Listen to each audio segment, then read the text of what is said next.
I'm Terry Mayfield. I became involved with Full Circle in 2018 after my youngest son, Elliot, passed away.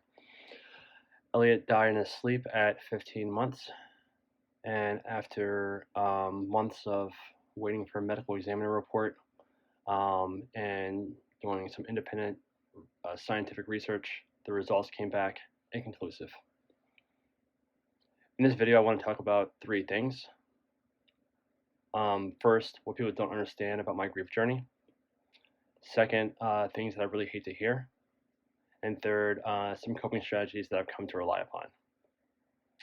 I think one thing that people don't understand about my grief journey is the depth of trauma that can be experienced upon finding a loved one that has passed. My wife found Elliot in his crib. I remember her screaming and running down the stairs. I performed CPR on Elliot for 10 minutes before the fire department arrived. I remember about a dozen police officers and firefighters walking through my home.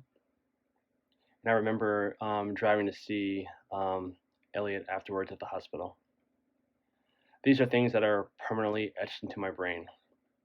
And these moments repeated in my brain over and over again for months afterwards. There was so much psychological fallout for my family. My son's behavior at preschool, my oldest son Bradley, his behavior at preschool really suffered, understandably. He was angry and confused, like the rest of us. And things were so much harder for me when I went back to work. A lot of friends and family came to Elliot's celebration of life. And then afterwards, we didn't hear from them for a long time. Some later communicated that they didn't know what to say or do, and they didn't want to bring up Elliot's name because they thought that it might hurt me. But what they didn't realize was that regardless of whether or not Elliot was brought up, he was on my mind all the time. So at the end of the day, the absence just hurt. You know, there are people that I really valued that I didn't have around to talk to, and I would have loved to been able to open up to them with what I was going through. I've thought a lot about the quote over the years, misery loves company. I think that's obvious, but I think that's unfairly phrased. I think misery just hates to feel alone. There are a couple things, though, I really don't like to hear, however, because I think there are things that are said to make you feel better.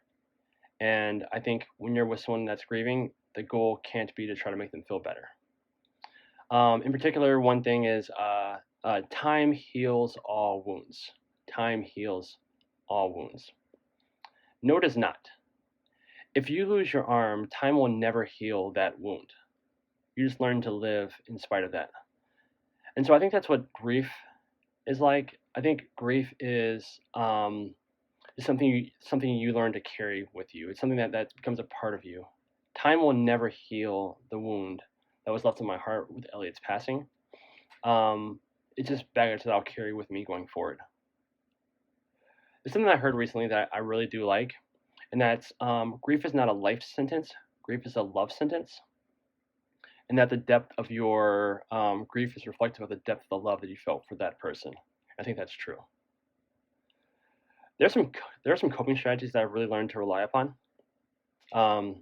First, and I think most importantly, is find someone to talk to, whether it's a friend or a relative. Find someone that you can talk to openly about your grief. It might feel awkward at first, but it helps so much in the long run. Second, find something you still like to do.